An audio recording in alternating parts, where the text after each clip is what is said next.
You guys, I live for these kind of days. So this is, I think, the third segment in my Be a Fly on My Shoulder and just watch what I do in a beautiful day working in the garden.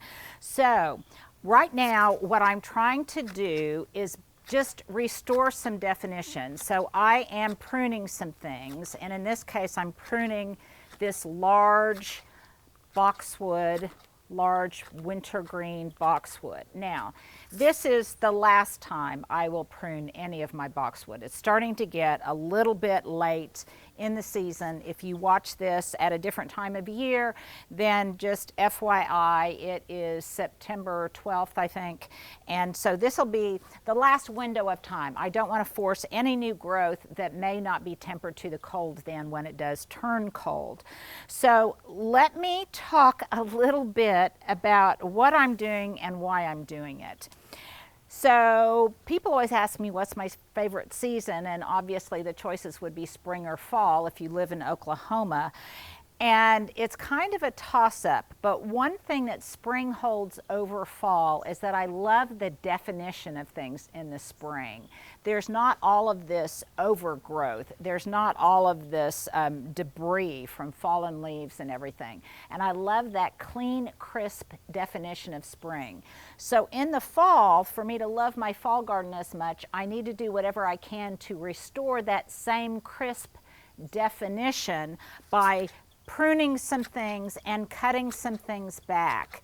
Now, when people ask me, and I get asked this question a lot, how do I decide, like what groupings of plants do I want to put where, or how do I decide when I want to remove a plant or something from a design perspective? Well, Stuart, if you would turn around the camera, show where my kitchen window is. So you can see that my kitchen window is a straight shot on axis to this area where I'm standing right now. So from my kitchen window, coffee in hand, I can look out to this area and I can visualize changes that I want to make. So I can look out here and I can say, oh, I need another pop of color in this area to create a rhythm of color throughout the backyard. Or what I discovered recently was I didn't have enough definition in this area, and instead of looking as if I had wonderful specimen plants with great architecture, like these spherical globes, it just looked like an overgrown mess. So I'm pruning the boxwood. I did have a very large pot in here with an abelia, but what it did was obscure the wonderful lines of this round boxwood. So I took that pot of abelia out, I moved it, and I'm going to kind of shuffle this around. And then in the back here, I had some really tall helianthus, and I noted that it was starting to get powdery mildew and it's not getting enough light, but it will be perfect in the bed across from the potager. So I'm thinking, okay, I'm going to transplant that. And then there's just lots of clippings and leafy debris. Now, a lot of times I will, this is kind of a best practices thing or not, a lot of times when I am pruning, I will clean up as I move from one space to another. In other words, I'll work in this area, I'll clean up all of the debris, and I'll tidy it up as soon as I have finished working in an area. But that is when I only have time to do one space at a time. But today I am luxuriating in being able to be out here all day long. So I am just really going to get my mojo on and just move quickly from one area to another, and then I'll come back at the end of my workday and I'll clean it all up at one time. I'll clean up any kind of diseased or pest-riddled foliage. I'll clean all of that so it doesn't overwinter. I'll get up any last-minute weeds, any of that kind of thing, and then I'll blow and make it all look really, really nice. So that is this area just outside the studio. And I just did a little bit of pruning on these Oakland hollies, and I'll clean up that debris a little bit later too. If I'm doing drastic pruning on hollies or whatever, I typically do that in the wintertime because I like to use the cuttings to bring them inside. So over in this area, Stuart, don't trip on the lithely blower. Over here, same thing. I can see, Stuart, stand where I'm standing if you would, and then look back towards the window. So I can look out from there to here and do exactly the same thing. I can assess this area, and increasingly what I find is it's not what I want to put in, it's what I want to edit out, or what things I really want to prune up and give definition to. So some of you helped me in the past and hung with me while I pruned up this viburnum that now, look, Stuart, look at these pretty blueberries. I love this slate color blue.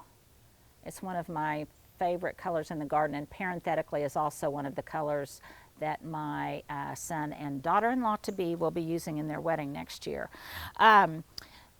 So I can look and I can see, oh, do I need to remove a limb? Like right here, I can see that I want to remove this lower limb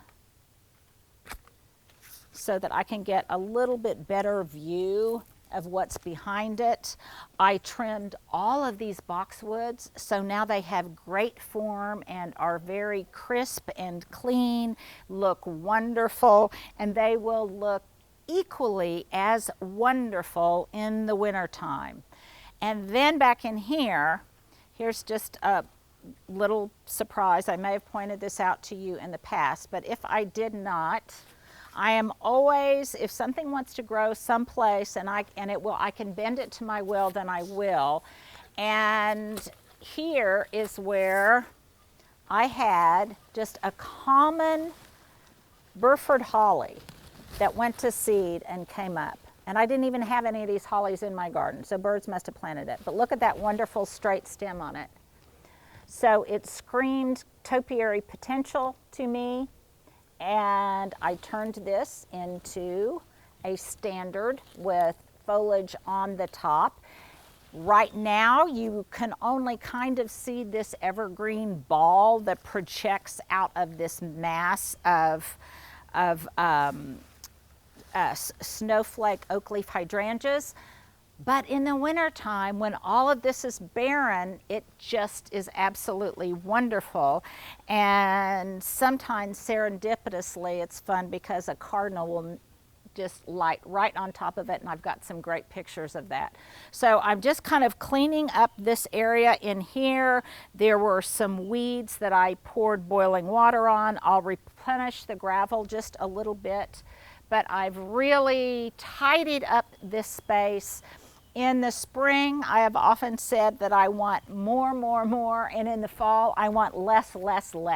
So I start consolidating pots, I start clipping back a bunch of things and removing maybe the excessive container plantings that I have that are scattered throughout the garden. So that's just a way for you to kind of assess the design of your garden and what it needs by looking from the inside out and seeing how you might torque it to improve the appearance. And by doing that yesterday, it really changed my whole attitude about the garden, because now I had all of that definition that I'd been so craving. It looks far less neglected. It's got great contours, great movement to it, and I love the way that these deciduous plants look against all the evergreens. So you guys might want to try that. Stand at a pivotal point, look out, and from a design perspective, see what your garden needs.